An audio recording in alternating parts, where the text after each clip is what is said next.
Okay, you should all be able to see my slide. So it should say reference list entries. Yes. Okay, cool. All right, so your reference list then is going to begin on a new page following the last page of the paper. And I was just demonstrating how you set up the first line of the reference list page.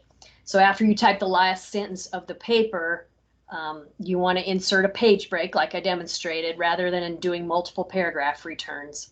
And there's a lot of good reasons. You'll find out if you get in the habit of doing that, that then if you changed your paper, added to your paper, took information away from your paper, it would cause your reference list to either slip up or down. Could slip up into so that's part of your paper. It could slip further down on the reference page because of those inserted paragraph returns. So make sure you use a page break. It's just a good habit to get into. And then type references centered on the first line of that reference page in bold. And then you would just hit a paragraph return to create one double space so that you could begin that first reference list entry. And it should also be double spaced. So all your reference list entries, not only are they going to be separated by double spaces, they're also going to be double spaced themselves. And they're going to be formatted with a hanging indent. So they're still going to be flush left or aligned left, but you format them with a hanging indent. Which should also not be created by using paragraph returns or tabs. And when we go back to the demo, I'll show you how an easy way to avoid that. Okay. And then one thing to consider is the order of entries. Now, generally, your reference list entries are going to be in sequential order according to the alphabet. So they're alphabetical order based on the first author's last name. Okay, now if you have a group or a corporate author, it's still as if that first word in the corporation or group name is like a real name. So you still alphabetize accordingly.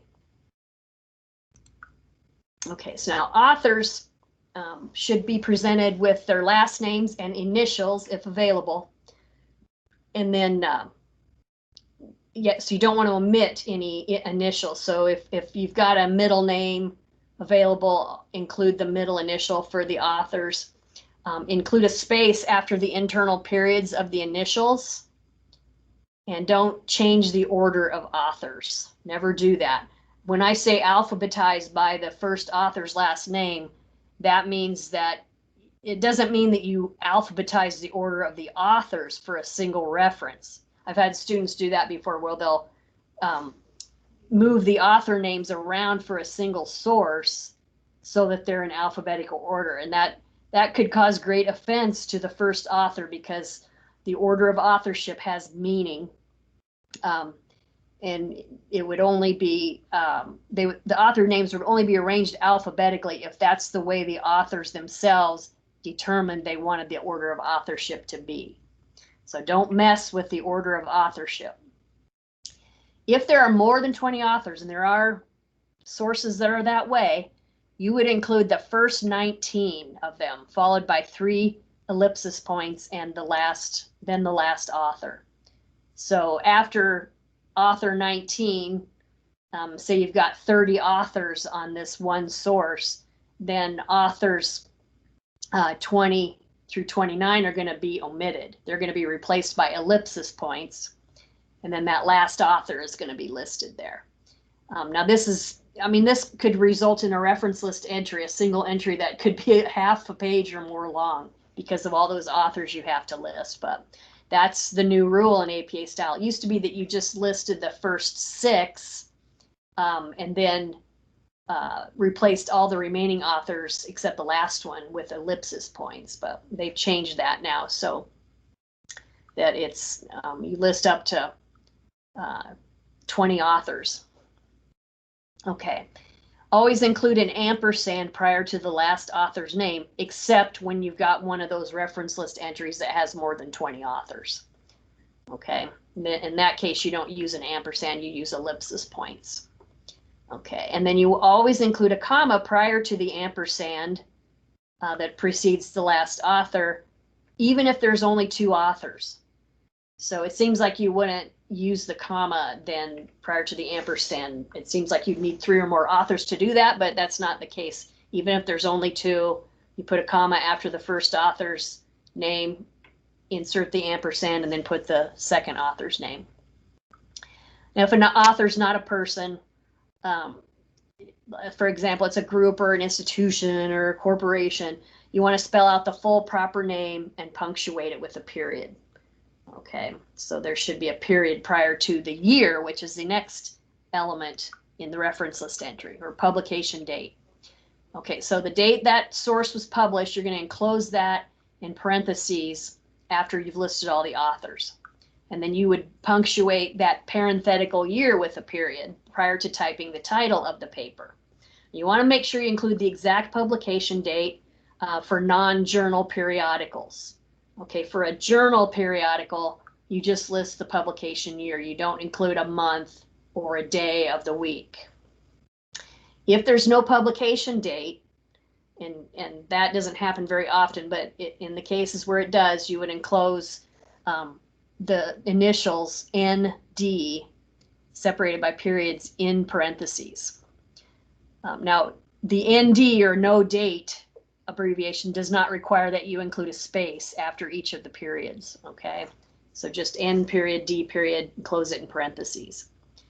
Now, for web pages, you can use the last updated or last revised date as the publication date, because there are some web pages with information that's periodically updated. Then I'm going to refer you to sections 9.13 through 9.15 and 9.17 in the publication manual for exceptions and particularities about publication dates. Okay, so the next element after the publication date is typically going to be the title. So you want to type the title of a document, or which could be a book chapter, an article, web page, article, following that publication date.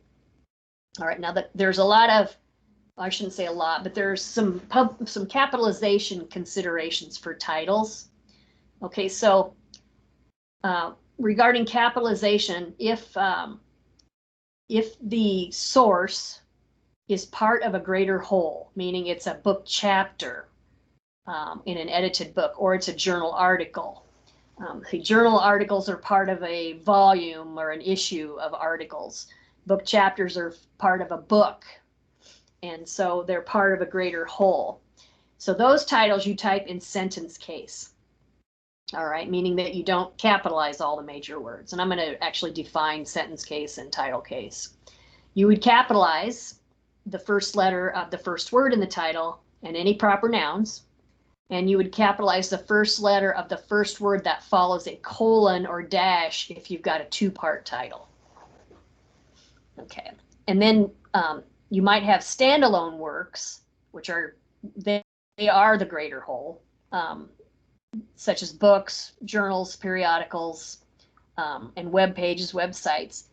Those you will capitalize using title case, which means that you capitalize the first letter of each major word and any words of 4 or more letters. Okay, probably like you were taught in school. You probably were taught that you always capitalize a title. But in the reference list, there are 2 situations where you use sentence case and title case. Now, in the text of your paper, if you were mentioning the title of a journal article or a book chapter, you would type it in title case, not sentence case. But in the reference list, you type those pieces or works that are part of a greater whole in sentence case.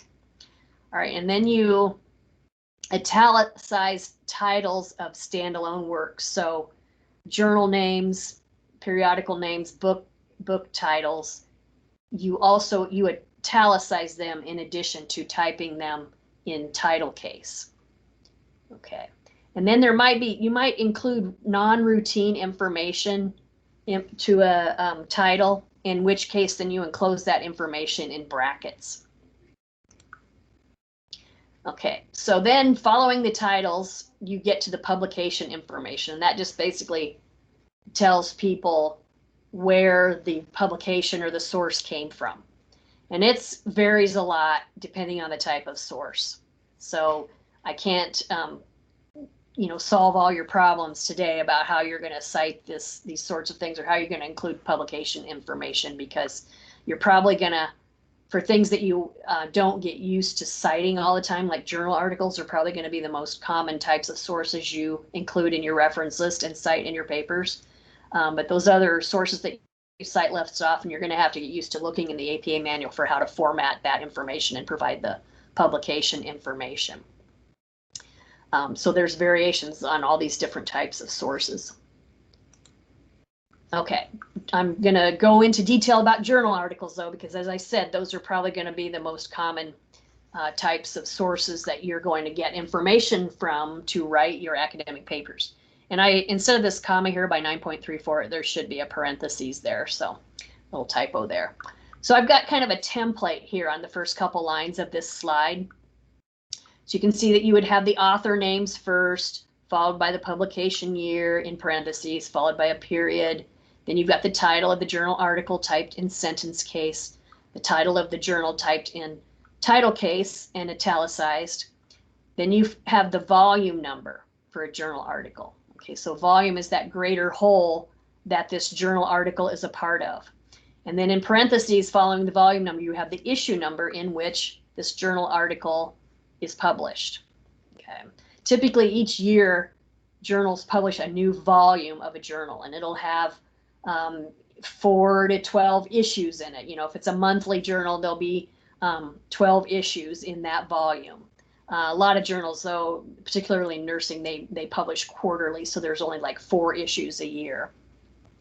And then following that volume and issue number, you've got a comma, and then you have the page range.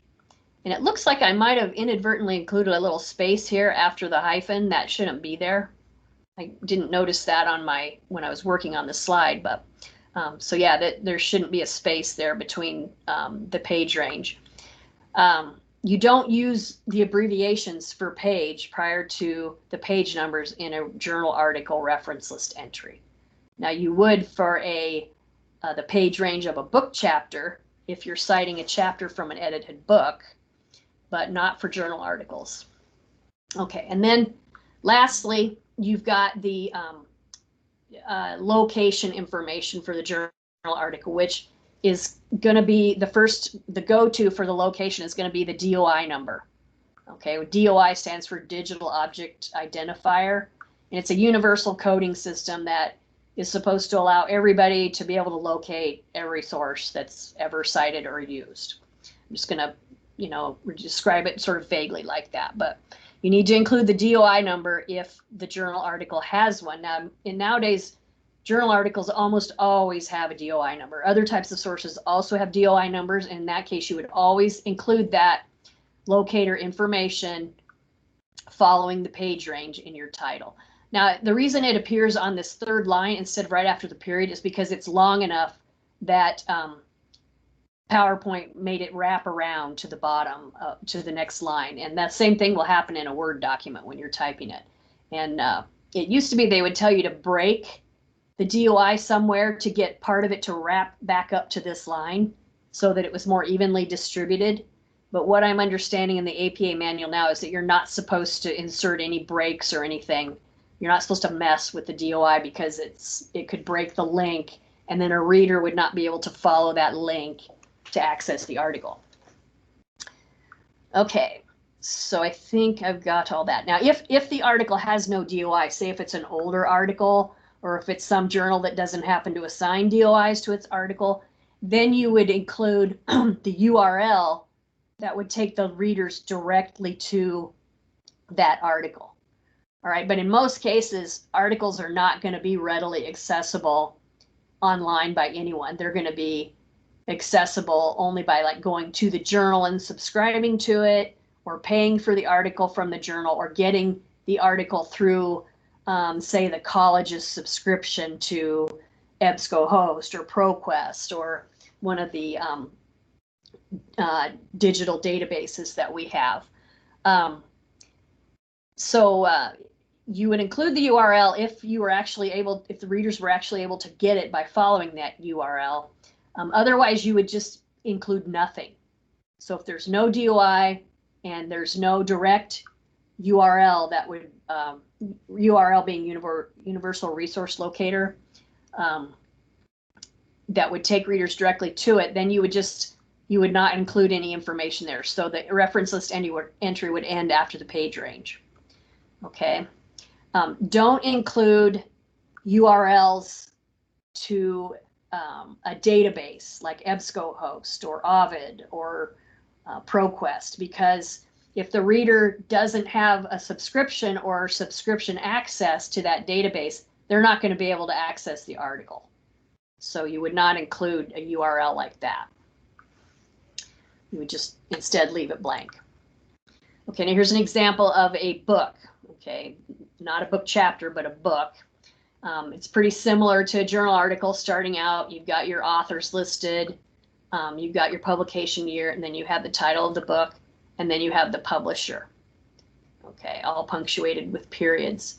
It used to be that you had to put the publisher's location, and that usually occurred, I think, right before the publisher. You'd put the city and state, but publishing has become so global that they've dropped that from APA style.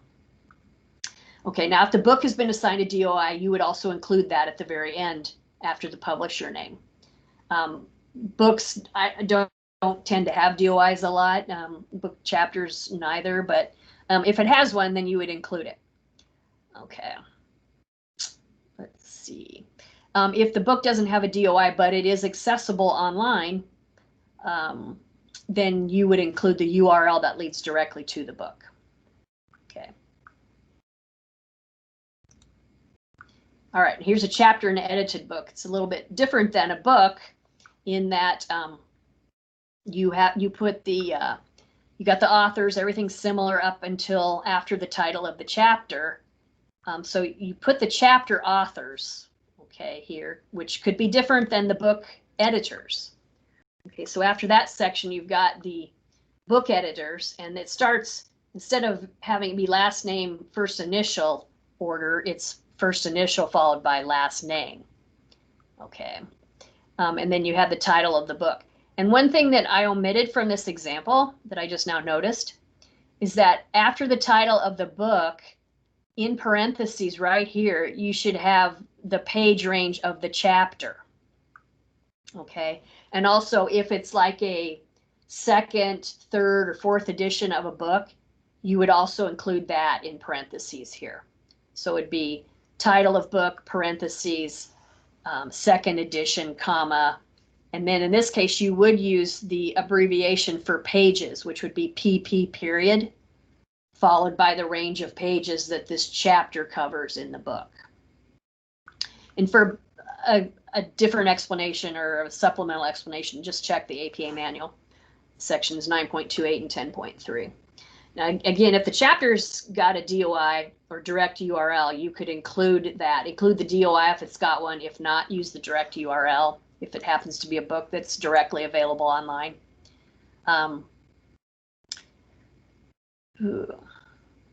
Okay, so, and make sure in text you would cite the authors of the chapter, not the editors of the textbook. That's something that gets mixed up in my experience with students. Okay, and if you are getting information from a chapter of an edited book, then you need to include a reference list entry for the chapter, not just the book as a whole. Okay, and that's only if it's an edited book, like the chapters of the book have different authorship than the overall editors of the book. Okay, here's an example of an article on a web page. They're fairly simple. It's author, year, and in this case you would include the month if available, and then the day of the week in there. Okay, followed by the title of the article, which is going to be italicized, and then the URL that takes readers directly to the article. And I put a couple examples here, and they automatically appear as hyperlinks. We could actually follow these and go to these sources. Okay, so the first one, we've got a group or a corporate author, which happens to be Centers for Disease Control and Prevention. This particular article was published on May 13th of 2020, was called Symptoms of Coronavirus. And so I've got the title of that article typed in sentence case, and then I've got the URL that takes us to it. Okay. Now, one thing you can do, if you can include a retrieval date if the information is likely to change over time or maybe disappear, like the article might go away, if it doesn't happen to be archived. Now, like Wikipedia articles are archived. I think like the APA style blog, which is one of the resources I'm going to tell you about at the end of the presentation. Those articles are archived, so you wouldn't need to include a retrieval date. Now, if you're unsure, it's not going to be wrong to include a retrieval date. But if it's something that's going to be stable and not likely to change, like I think they've pretty well established what the symptoms of coronavirus are. And so it's kind of unlikely that this article is going to change. And it hasn't changed since May 13. But if you're in doubt, you could include the retrieval date there. Now, an example of this is a different example, one that I think it's highly important to include the retrieval date. And in this case, we've got the same author, and then the date really was September 8, yesterday, that I accessed this article. But it's the number of COVID cases. Now, we know that's changing day to day, and so it makes sense that that information would be unstable and would change over time. And so I included the retrieval date there, and it just so happened that they had updated it yesterday. I think they may actually update it daily, so that date is going to change. This publication date is going to change on a day-to-day basis depending on when you access it. Okay, and then the way you do a retrieval date is you put retrieved date followed by a comma, year, comma, and then from, and then you paste in the URL. Okay, here's an example of how you would cite a YouTube video, or it could go for any sort of online video. You put the author initial. Oh, and I didn't put a period after the initial here, so there should be a period right there. Whoops, and I got to go back. And then you'd have the year, the month, and the day that it was uploaded to YouTube, if available. Sometimes you don't have all this information. At the very least, I tend to see the month and the year uploaded, and then the title of the video. And then here's an example of where you'd add supplemental information to tell readers what this source is. It's a video, and so you put in brackets the word video, followed by a period, and then you state we got the video from YouTube, so that was our host for the video. So we put YouTube there, followed by a period, and then we put the URL that leads directly to the video. Okay, and so here's a real example that I found yesterday. It's been published up on YouTube since 2018, but it shows how to insert or remove a page break in Microsoft Word. So this is what the reference list entry for that video would look like, except in your reference list, it would be formatted with a hanging indent.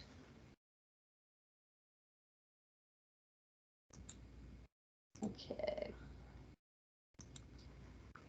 All right, I keep mentioning title case and sentence case. A title case is when you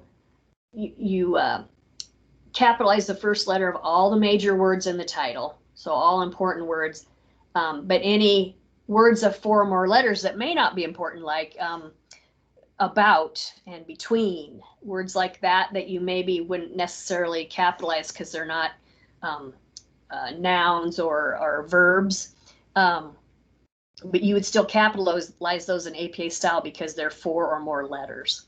And you'd also capitalize the first letter of the first word following, like a colon or a dash that precedes a subtitle in a 2-part title.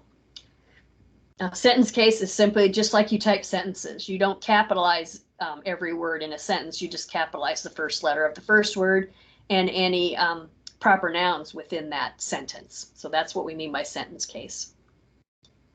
All right, and it looks like I neglected to change my reference here, so I should have a more current reference, although this reference to Lee here, 2012, is a reference to a APA style blog article that has been archived. It's still accessible, and it explains title case and sentence case to readers. So, and at the end in the reference list, if you're interested in checking that out, the information is provided there for you to get it. This definition of title and sentence case has not changed with the updating of the APA manual.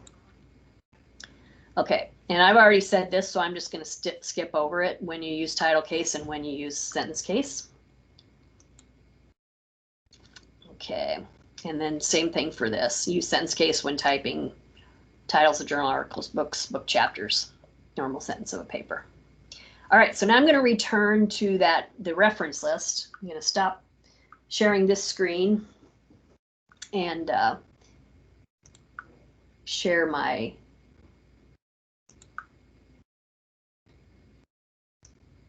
gotta get my paper back up here.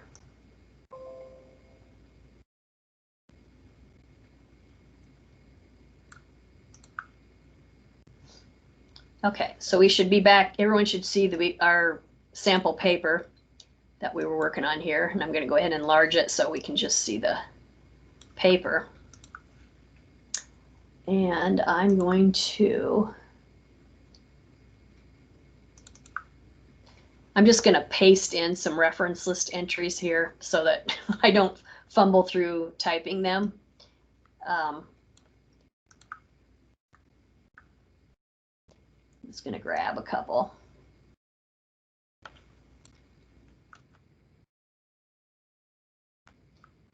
Okay, so one thing I'm going to do is take out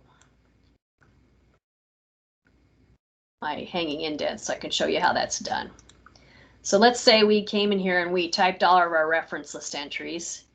I had to make sure they're formatted in the right font. Since I pasted these in, they defaulted to the font I was using in my other paper. All right, so I have 3 reference list entries in here, and you can do this way. You can copy and paste them in, type them in by hand, insert them from a reference manager software, however you want to do it. But if you don't have, then you can just select all of your reference list entries.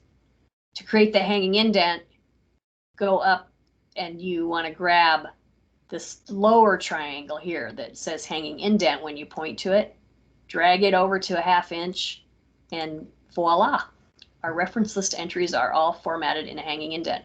Now, one thing you'll notice here, this information was pulled from an older paper that I did, and I don't have the issue number down here beside the volume number because previously APA specified that you didn't have to include the issue number if the journal was paginated by volume, not issue. And what that means is that like a volume is paginated starting with page 1 and it's continuously paginated through the very last page of the last issue in the volume, as if it's all one single work. Whereas when periodical articles are not paginated by volume, they're paginated by issue. That means each issue starts on page 1, and if it's 30 pages long, it ends on page 30. Then the next issue is going to start over on page 1. Well, for the old APA style specified that you only included an issue number if it was paginated by issue, not volume. Well, now, for simplicity's sake, I think they said just include the volume number and the issue number regardless. So this would be wrong. My instructor would take off a point or something for me for not including my issue number here. All right, so we basically have an example here of we've got a web page or a document available from a website, and here I have retrieved from, so I could delete that because that's not required anymore in APA style. And let's just say I'd have to have my volume number down here. Now you want to make sure that you don't italicize, or I'm sorry, the issue number, do not italicize that. The volume number is italicized, but the issue number is not italicized. Okay, so that's looking pretty good. So now that, since I've already formatted these in with a hanging indent, if I'm going to type another reference list entry, it's automatically going to be formatted with a hanging indent here. So I've got author, year, title. We're just going to say this is like a video. I got it from YouTube. And I'm going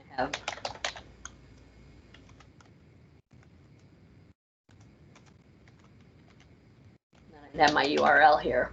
Whoop. Okay, so go back and italicize that. There.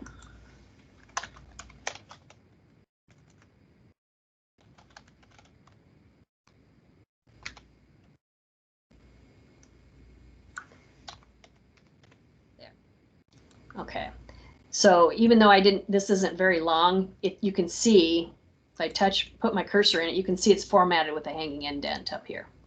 So then the next entry I go to type is also going to be formatted with a hanging indent. And notice that I'm only hitting a paragraph return between entries. I'm not hitting a paragraph return after each line and then separately indenting these lines. And that's something I'll see students do. And I guess the worst thing that can happen if you do it that way is that if you had made a mistake in the title or any of the information in your reference list entry and you went and corrected it, it would alter the shape of the reference list entry because you've used tabs and paragraph returns instead of formatting it with a hanging indent. Okay, so I think that's all I wanted to do with that.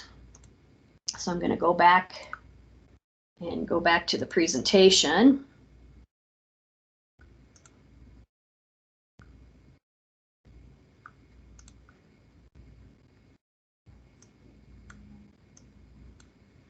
Okay.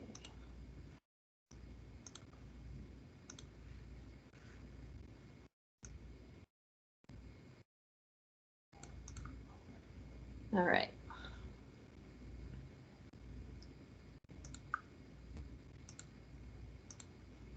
All right, so the next thing I'm going to get into, looks like we're doing okay for time, is citing sources, and a little bit about avoiding plagiarism. Okay, so the key to avoiding plagiarism is to make sure you give credit to the sources of ideas or evidence that you used in your work, and to paraphrase that information that you borrow from sources sufficiently so that you aren't using the exact words of the source. And if you can't paraphrase sufficiently and need to quote, you need to quote correctly. So, and then there's of course the obvious stuff that I'm not getting into today, is basically stealing a paper or borrowing a paper and trying to pass it off as your own. What I'm focusing on today mainly is you're writing your own paper and how to make sure that you give credit for the information that you borrowed. Okay, and I don't know if you folks are required to do it, but Allen College subscribes to Student Lingo, which has what I think is a really good plagiarism workshop. That it's about 30 minutes long, and it very succinctly and accurately goes over the differences between paraphrasing, summarizing, and quoting, and points out when you haven't sufficiently paraphrased or correctly quoted.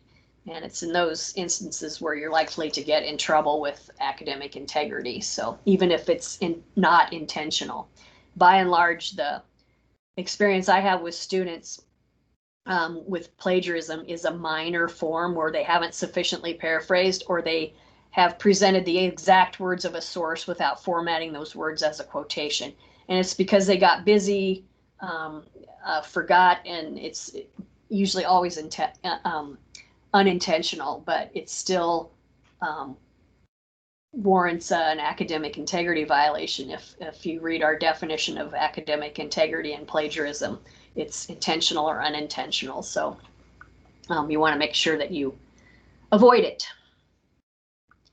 Okay, so one of the fundamental things to do to avoid plagiarism is to give credit to your sources of information.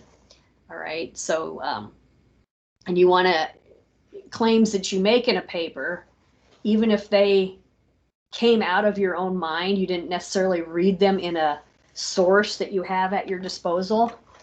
If you learned that idea somewhere else, you still need to give credit for it, because by not giving credit for it to a source or sources, you're conveying to readers that the idea originated in your mind. Like that's where its seed germinated, and you are the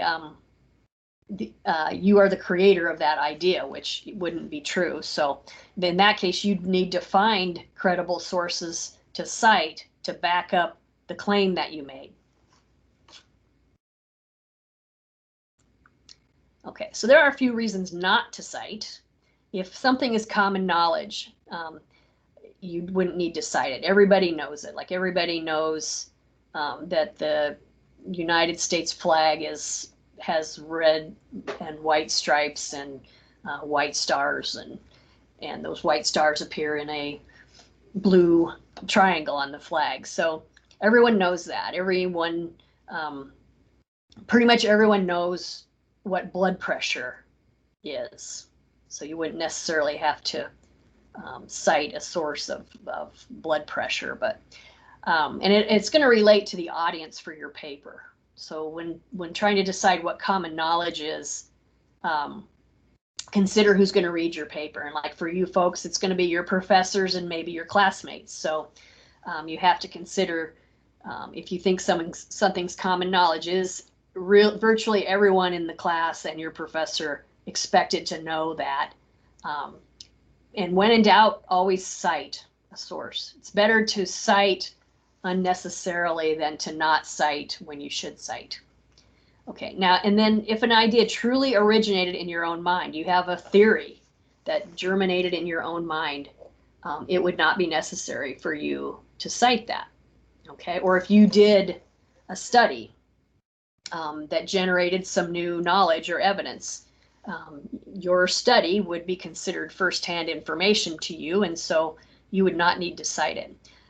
Your interpretations of the meaning of evidence credited to other sources would not need to be cited, because say you present a fact from a source and then you state what this means is, and then you go on to explain what you think that means, that would not require a citation, because you're interpreting evidence that you just presented and credited to a source.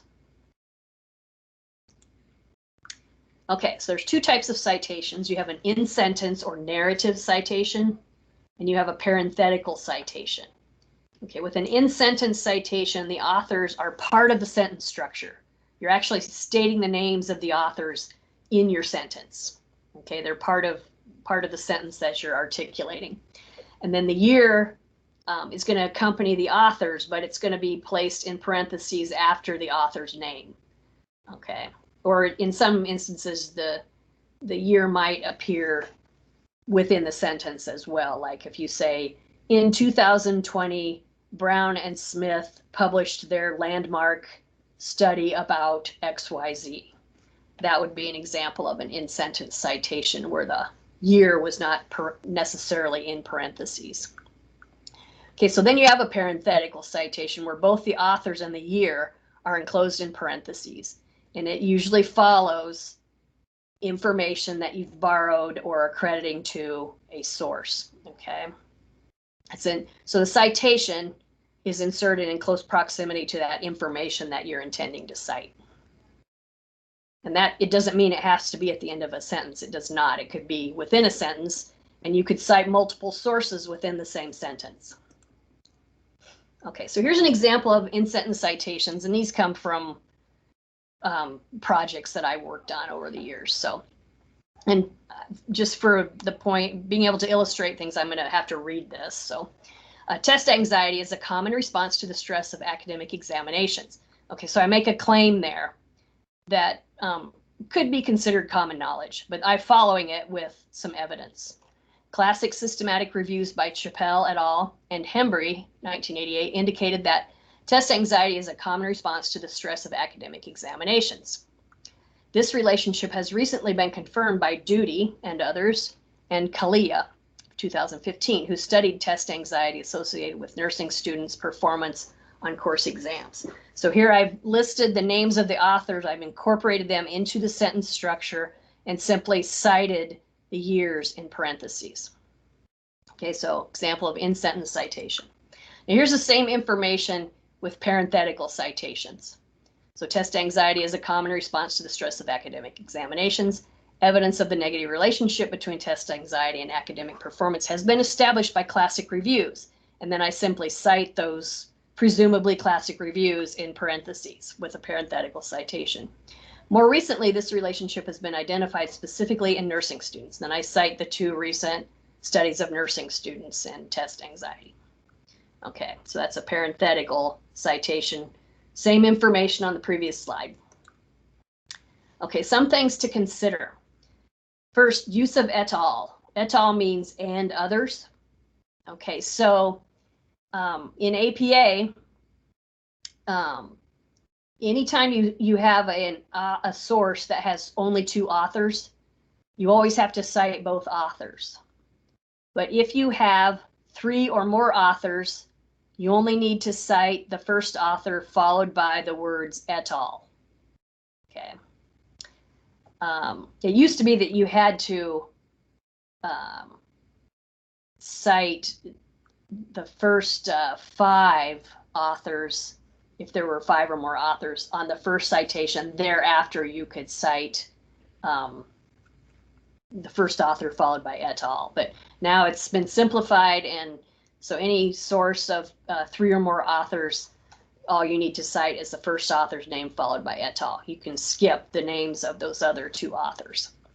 Okay, now there are some complications with citing that you need to be aware of, and I've basically just kind of listed out what they are in general and given you some section ranges in the APA manual. But so sometimes you'll have multiple sources with the same authors, and so but they've maybe got different publication dates or maybe the same publication date, and so you have to be able to denote to readers which source you're citing in the reference list.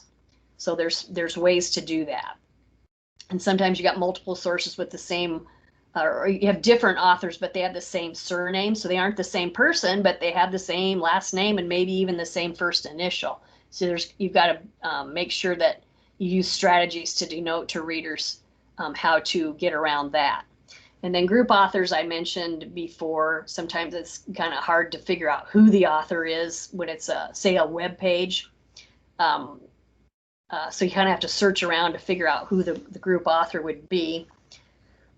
And then sometimes there's no publication date, which I mentioned before. Is the way you deal with that is by putting N period D period as the publication date in parentheses. Okay, another consideration is secondary source citation, which is citing a source that was cited by another source. Okay, so you're reading a source, and that source, the author has cited several sources. Okay, so that information cited by the authors you're reading is secondhand information to you. So if you take that secondhand information and put it in your paper, you have to use secondary source citation. Okay, and there's a way to do that described in section 8.6 of the APA manual using a technique where you write something like as cited in. So say you're reading a source written by Brown, and Brown cites Smith. Okay, and so you incorporate this fact that Brown attributed to Smith into your own paper, and you would cite that as Smith as cited in Brown. Okay, and then include the year. Now that being said, there's a correct way to do secondary source citation, but you shouldn't do it. Okay, you should not get information secondhand from sources. You should always find primary sources. So if the information that Brown is crediting to Smith is important to you, then you should go look up Smith's source and read it for yourself and get the information directly from it. Okay, and there's several reasons for that. For one thing, the author you're reading may have misinterpreted the source they're citing. Okay, so it's kind of like a bad game of telegraph. By the time the message gets around to the last person, it's totally distorted. So it's better for you to get stuff firsthand from sources. So you should avoid using secondhand information, which will help you avoid having to use secondary source citation, which is messy and awkward. But there are some situations where you absolutely cannot get the primary source. So you have to rely on the secondary source. And in those cases, it would be permissible to use secondhand information, but you would still need to give credit where credit is due, which means you'd have to use secondary source citation. Okay, and then another consideration is boundary marking. And that relates to, we say you have to give credit where credit is due. So it needs to be clear to readers. Every single sentence you write, it needs to be clear what the source of that information is. Okay, well, that doesn't mean that you have to cite, if you've written a paragraph about information that you're interpreting from a single source, it would be really annoying and redundant if after every sentence you cited that source. Okay, and so in cases like that, you mark the beginning boundary to tell readers, hey, I'm going to start discussing information that I read in Smith right now. You mark that beginning boundary, and then the way you write throughout that paragraph indicates to readers that you're still discussing Smith's information. And then you make sure that it's clear when you've stopped discussing Smith's information by marking the end boundary. Okay, so here's just an example of an entire paragraph that all the information came from a single source. And for the most part, I have no parenthetical citations. I have only 2 in-sentence citations. Okay, and it's just because I might have been able to get by with not mentioning Robinson and Taggart again down here. But if it ever gets to the point where you're not sure that readers will understand that you're still talking about the same source, then it would be good to insert a citation to let them know that's what you're doing. So I marked the beginning boundary up here by stating, Robinson and Taggart's 2014 dissertation work was mixed method study. So that's the first sentence. And I go on to explain some more information about their study. And it should be clear to readers that, we're talking about students who were allowed 3 attempts to achieve a specific score on an exit exam in Robinson and Taggart's study. Okay, and then I go on in the third sentence I'm still describing information about how these students were treated in this study. And then down here about the 4th or 5th sentence, I just throw their name in there again just to keep readers oriented because it's kind of a long paragraph. And notice that I omitted the year after their name here, and that's permissible. In a paragraph after the first in-sentence citation of a source, within that paragraph, any additional or subsequent in-sentence citations can omit the year of publication. Now, all parenthetical citations have to include the year of publication.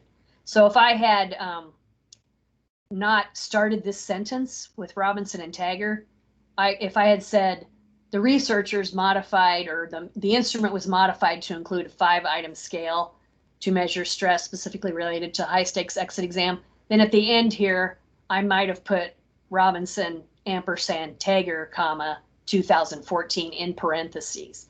In that case, because it's a parenthetical citation, I would need to include the year.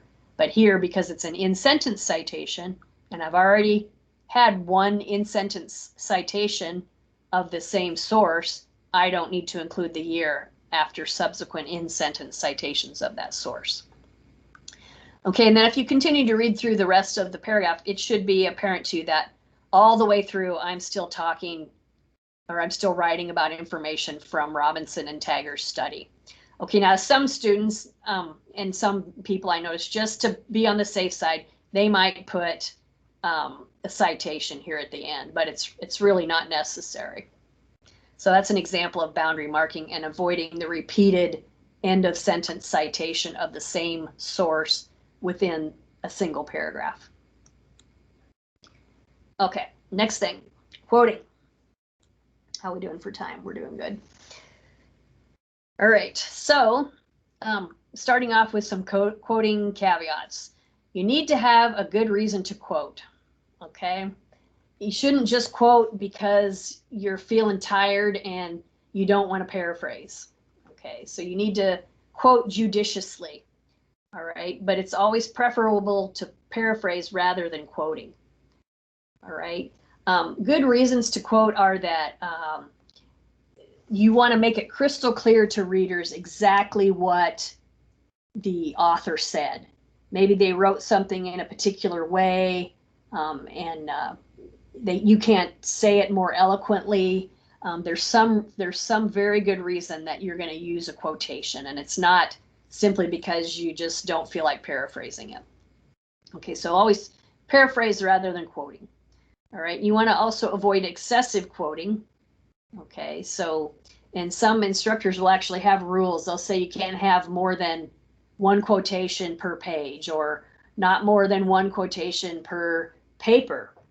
I've had instructors say that you're not to include any quotations at all in this paper. So it's probably a good idea to ask the professor. Somewhere along the line over the years, I saw a rule of thumb that less than 25% of the paper should be comprised of quotations. And that really seems like a lot, 25%. So if you consider a paper, like a single page of a paper, if it was 25% quotation, then nearly a quarter of that page would be quotations, which seems excessive to me. So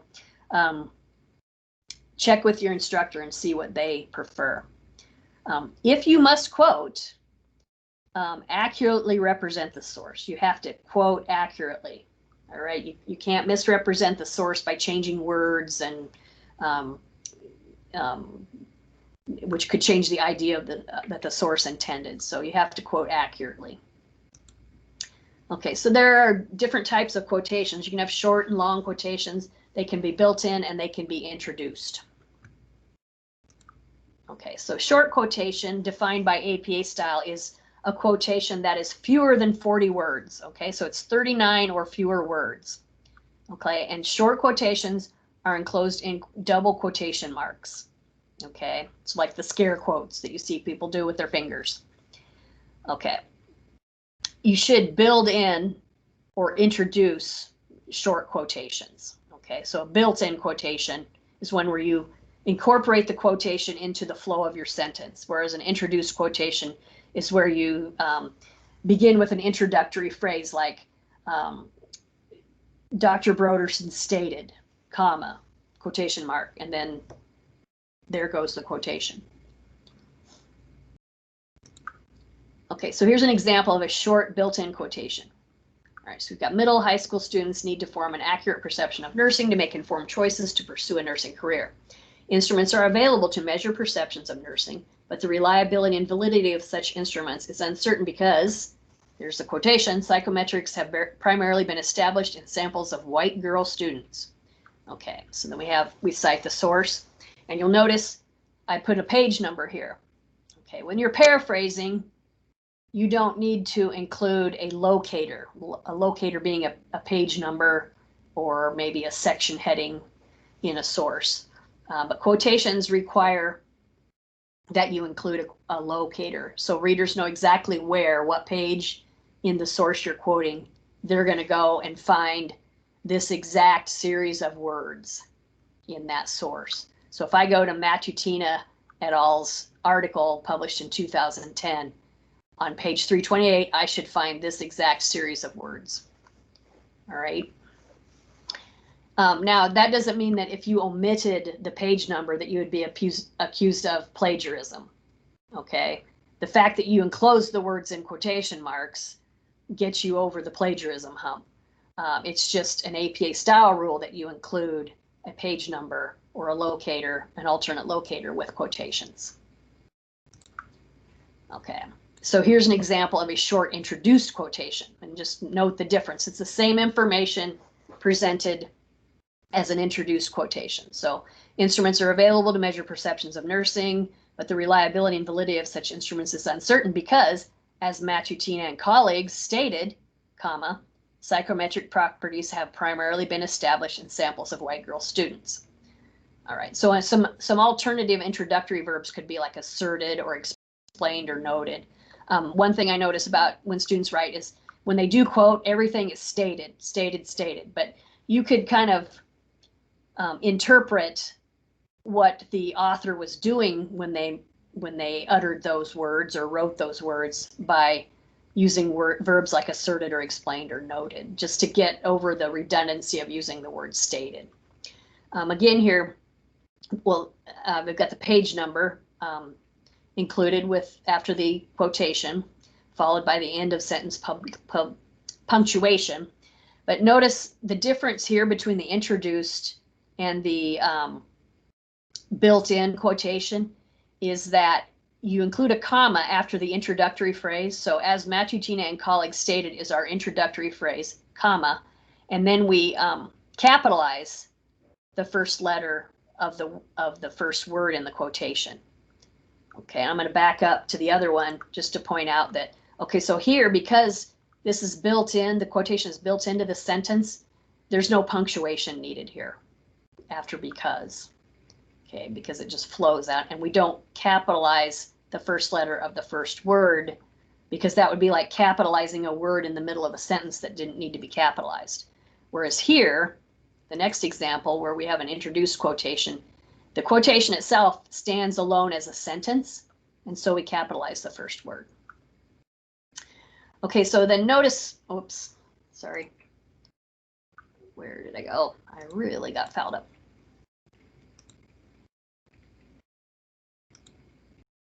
Oh, must have another example. Okay, here's a second example of a short introduced quotation. Same source, but this time instead of, I'm introducing it, but I'm doing it like as an announcement, okay? And you'll notice the punctuation mark is a colon, okay? A colon is another piece of punctuation that students use incorrectly a lot of the times. A colon in APA style has to punctuate a complete introductory clause. Okay, so based on their integrated review of studies that used instruments to determine perceptions of nursing in middle school students, this is what Matutina, Newman, and Jenkins concluded, colon. Now, I should have replaced Newman and Jenkins with et al. I forgot to correct that, so it should be Matutina et al. Concluded. And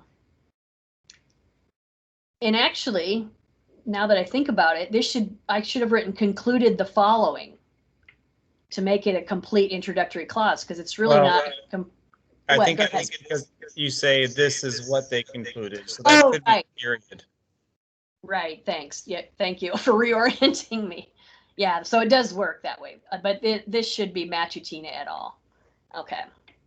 So if I had just written, if I had left out this is what, and it just said students, comma, Matutina, Newman, and Jenkins concluded the following, I would have had to have added that to make the introductory clause a complete clause. Okay, so then I follow it with what it was they said. And this time I included more of what they said. I didn't just include the last part of it that I had in the other quotations. We're still under 30, we're under 40 words here, so we're okay. It's a short quotation, even though it looks kind of long. And then we end with our page number.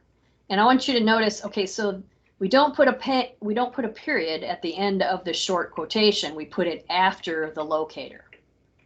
All right, and I'm pointing that out because in the long quotation, the placement of the end punctuation is different. Okay, so then long quotations are any quotations that are greater or equal to 40 words in APA style, and they are indented as a block. Okay, and you don't use quotation marks around them. Okay, so they're typically introduced rather than built in. It doesn't work very smoothly to try to build block quotation into a sentence of your own words. And then the citation is said to float after the end punctuation. Okay, so in this case, you do put an end punctuation after the last word in the last sentence of the block quotation, and then you insert the citation after that, and you don't put a period after the citation. Okay, and I'm just going to refer you to section 8.27 because there's examples of block quotations there correct and incorrect ones. But I do have an example of a long quotation. So here's my introductory piece.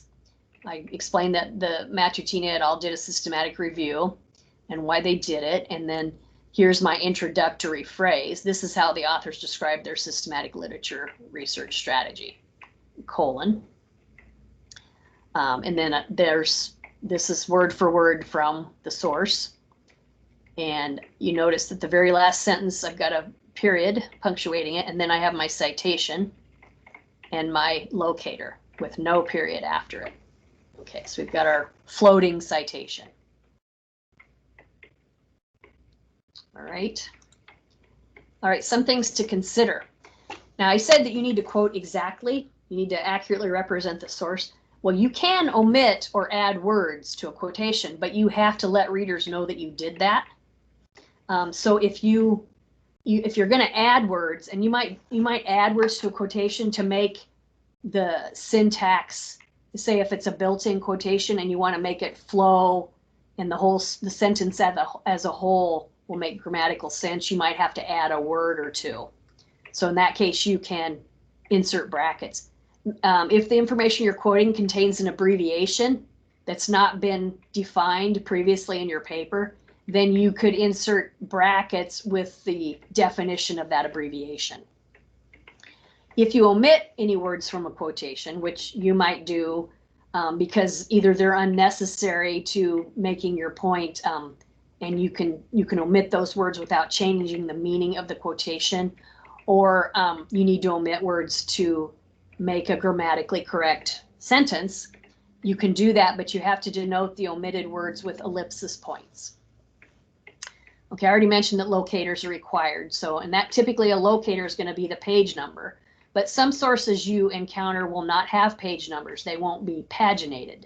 And in those cases, you can use a section heading and then a paragraph number. Okay, and so the section headings will be obvious, but sometimes you have to count the paragraphs within that section to know which paragraph number to use.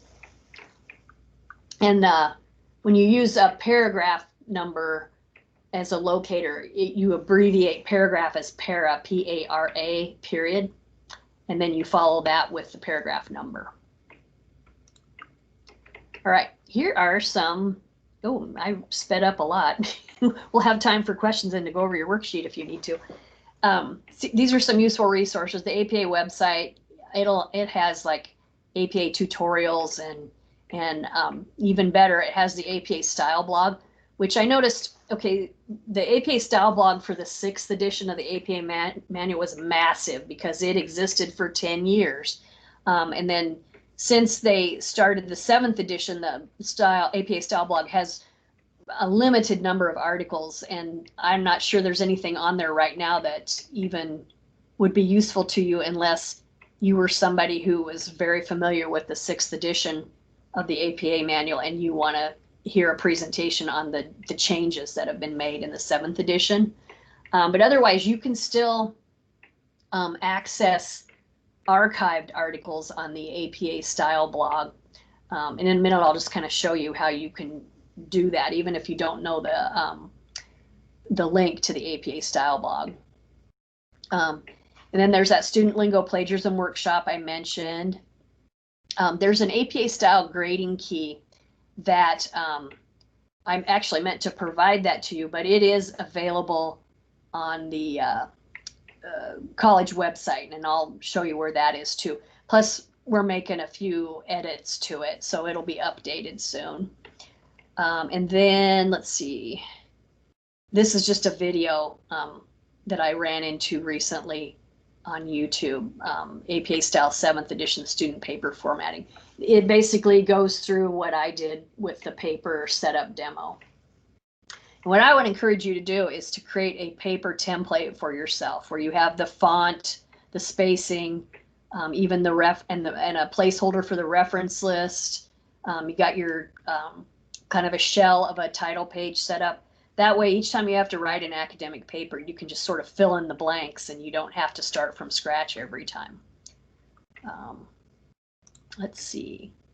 So I'm going to go ahead and exit out of the presentation and we can have questions as we need them, but I will go and I'm going to just show you how to get to the APA, the archived APA style blog postings, and also find those extra resources on the college website.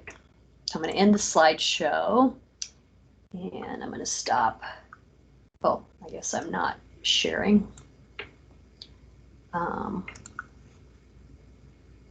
Just going to bring up a web browser here so I can do some things. Okay, so let's say I want to look up,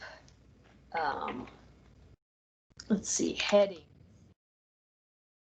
APA in APA style. So I'm going to just type headings APA style blog. Okay, and so you see the first thing that comes up is APA style 6th edition blog headings. Okay, and it's actually, it's going to take me to the archived apastyle.org 6th edition information. And it looks like there's several articles. There's this one that was published on October 5th, 2017. And then there was another one published in 2009. Those are all old APA style issues. Let's see, what was the, I can't remember what that topic was that I used as the blog posting. Oh, sentence case versus title case. So I'm going to look that one up.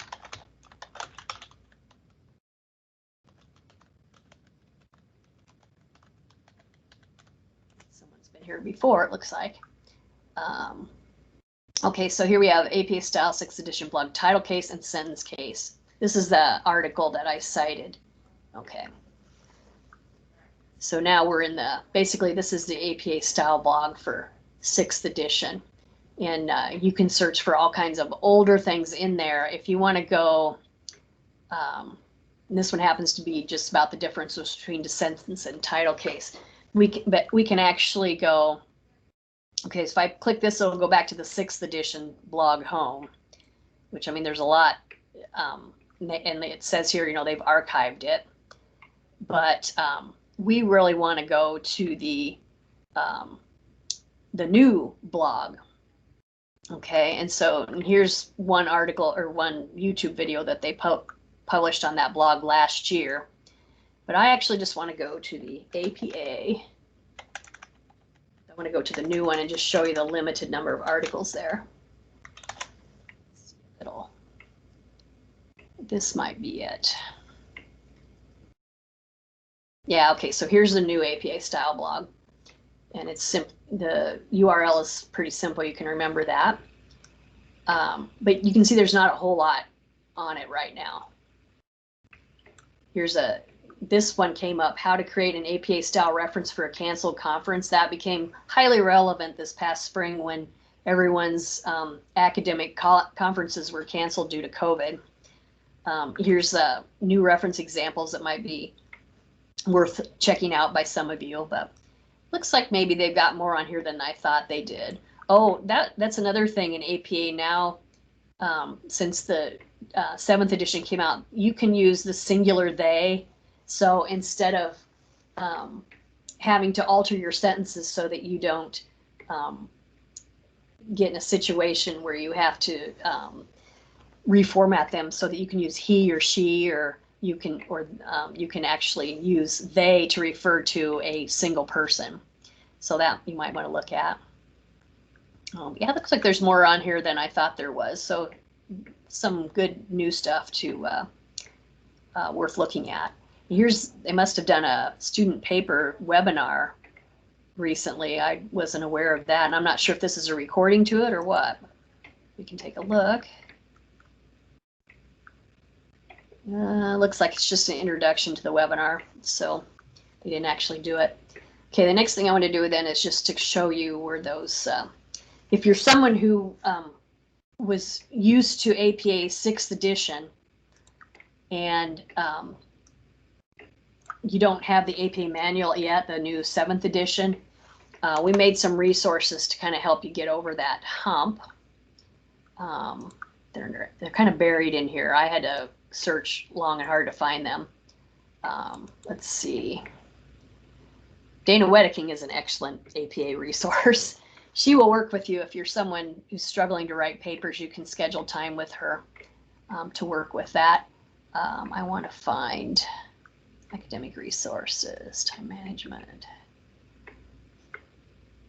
studies. We want writing resources.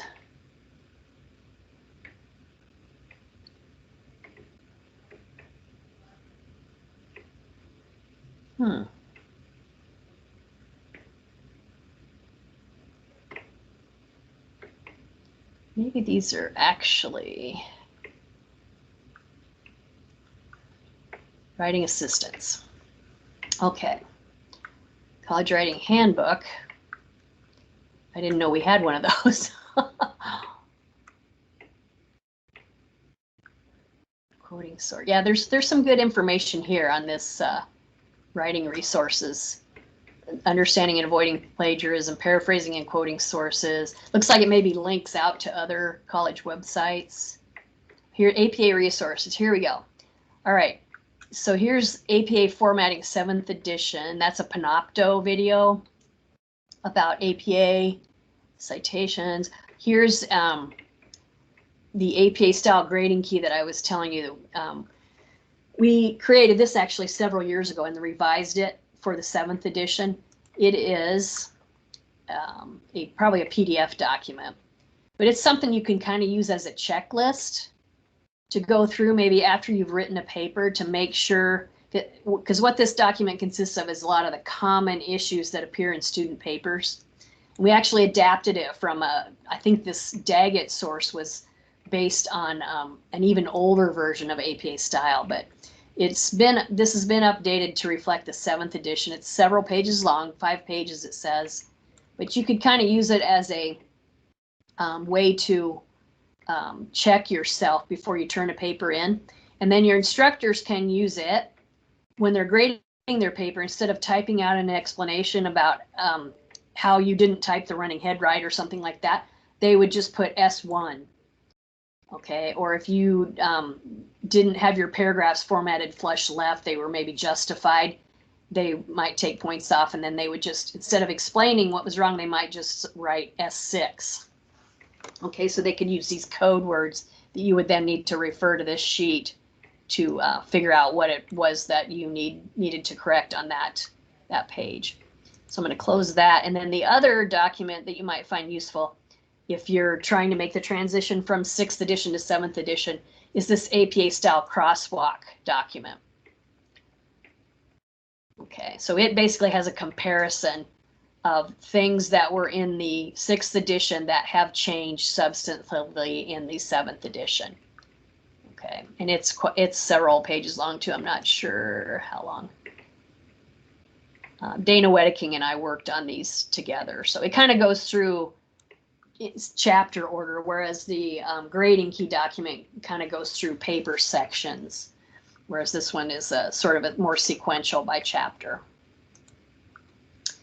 All right. Well, okay, Steve, so do you want to go through your worksheet, or do you guys just want to ask me questions now? We'll just ask if anybody has any questions, and then I can go with the worksheet. Okay. Anybody have any questions off the top about anything discussed? Have you looked at the Purdue OWL? I'm assuming they've updated their resources. I haven't looked at it recently. No. That's something I know. I use that a lot, and I know students often go to that one. So maybe I'll check into that to see if they've I'm sure they have.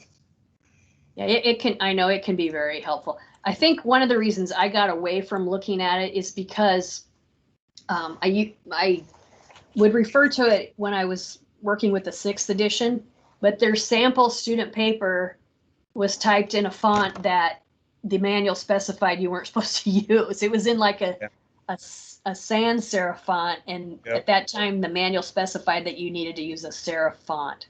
True. So there were other things that so I just got out of the habit, but otherwise, I mean, it had a lot of other really good resources, like for creating presentations in PowerPoint and stuff like that. So yeah, it's probably definitely something, you could refer students to. I wouldn't be surprised if some of the links that Dana Wedeking has on the college website maybe go to Purdue OWL resources.